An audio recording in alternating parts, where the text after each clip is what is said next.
ब्रिजेंद्र जी यात्रा रेवाड़ी हल्के में आज शुरू कर रहे हैं और हमारा बहुत ही अच्छा प्रोग्राम रहा बावल के अंदर।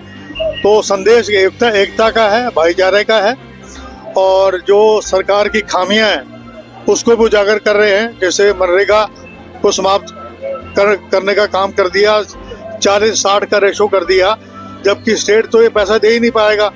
तो उसको तो एक तरीके से महात्मा गांधी का नाम भी हटा दिया और जी राम कर दिया। दूसरा जो है वोट चोरी का मामला है, 22 जगह ब्राजील की एक महिला वोट दे रही है, उसके बारे में भी सारा कुछ बता दिया। रेवाड़ी का जो है कोई भी आदमी ये नहीं कह रहा था कि चिरंजीवी राव हारेगा, लेकिन जब नतीजे आए तो सब जो है अवाक थे। तो मेरा कहने का मकसद ये है कि इसमें भी कोई ना कोई राज है, कोई तकनीकी राज हो सकता है, कोई भी कुछ हो सकता है।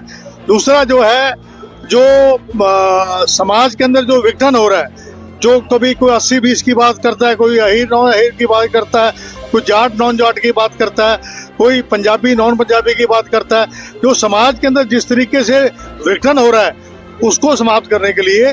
और कांग्रेस का जो कार्यकर्ता जो बैठा हुआ था घर पे, क्योंकि 1 साल से कांग्रेस में कोई भी बड़ा आंदोलन नहीं हुआ, तो ये जो यात्रा है ये कोई छोटी यात्रा नहीं है।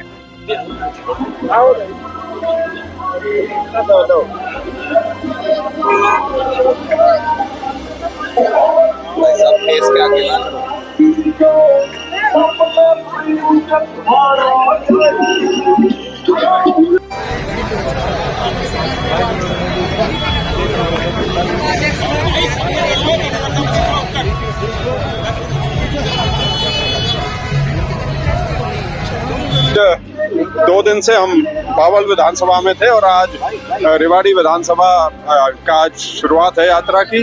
और कैप्टन साहब का आशीर्वाद है हमारे साथ, और ना सिर्फ आशीर्वाद है, वो पूरी यात्रा में अब तक हमारे साथ चले हैं जब से यात्रा रेवाड़ी जिले में आई है।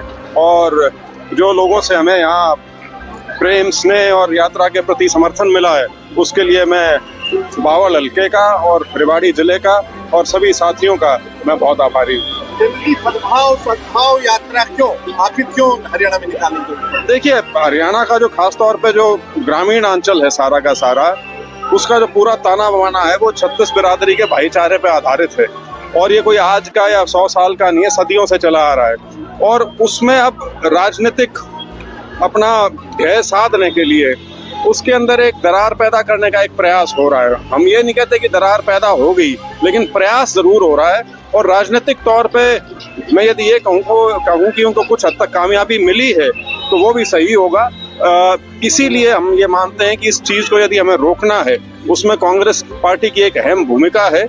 और क्योंकि कांग्रेस ही एक समावेशी पार्टी है जो सबको साथ लेके चलती है, समाज के हर वर्ग की वो बात करती है। वो कहीं 80-20 का जिक्र नहीं करते, वो कहीं 35-1 का जिक्र नहीं करते, वो कहीं दिस वर्सेस दैट का जिक्र नहीं करते। तो इस चीज़ से हमको बाहर निकलना होगा ताकि हमारी ये जो व्यवस्था है ग्रामीण अंचल की, खास तौर पर 36 बिरादरी वाली, वो बनी रहे और उसको मजबूती मिले। मोटे तौर पे यही हमारी यात्रा का उद्देश्य है। ब्रिजेंद्र जी, तमाम तरह की यात्राएं निकल रही है, आपसे पहले राहुल गांधी निकाल चुके हैं, उसके बावजूद भी ना तो केंद्रीय सत्ता में ना प्रदेश की सत्ता में कांग्रेस की वापसी हो पाई। नहीं, ये सत्ता की लड़ाई के लिए तो यात्रा है नहीं, अभी तो कोई चुनाव नहीं है, हम कोई वोट मांगने नहीं आए हुए। और शायद इसीलिए ये सही समय था इस तरह की बात लोगों के बीच में लेकर जाने का। यही चीज यदि आप चुनाव से 6 महीने पहले कहेंगे तो लोग कहेंगे तो वोट मांगने आए हुए हैं। नाम समाज का दे रहे हैं, लेकिन मुख्य उद्देश्य तो ऐसा लगता है कि वोट मांगना है। हम इस समय जो निकले हैं वो इसीलिए ये समय चुना गया है कि कम से कम हमारी जो सोच है, हमारी जो एक ये पहल है, ये ईमानदार पहल है, जो लोगों को लगे कि ये किसी तरह का राजनीतिक उल्लू साधने के लिए नहीं की गई। वोट चोरी का एक मुद्दा है ब्रिजेंद्र जी, लगातार चल भी रहा है। ब्रिजेंद्र जी का क्या मानना है? देखिए, वोट चोरी को आप सिर्फ इलेक्टोरल रोल में धांधली के रूप में ना देखें।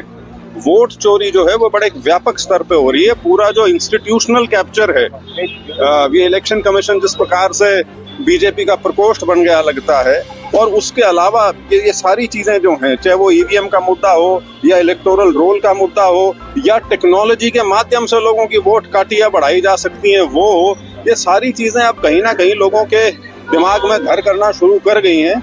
और उसमें खास तौर पर जो इलेक्शन कमीशन की भूमिका रही है, उससे सारी की सारी जो आपकी लोकतांत्रिक व्यवस्था है वो ऐसा लगता है कि संदिग्ध हो गई हो जैसे, तो क्योंकि इलेक्शन कमीशन उस तरह से बर्ताव नहीं कर रहा जैसा एक संवैधानिक संस्था को करना चाहिए था।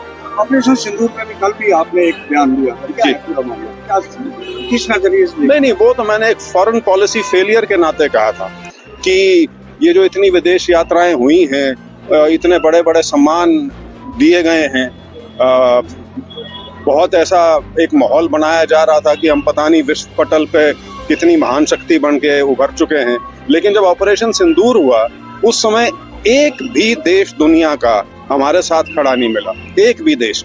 मैं खास तौर पर जिक्र करूंगा नेपाल और भूटान का, क्योंकि वो हमारे भाई हैं, वो भी हमारे साथ उस तरह से नहीं खड़े हुए जिस तरह से आप समय की उस घड़ी में उम्मीद रखते हैं।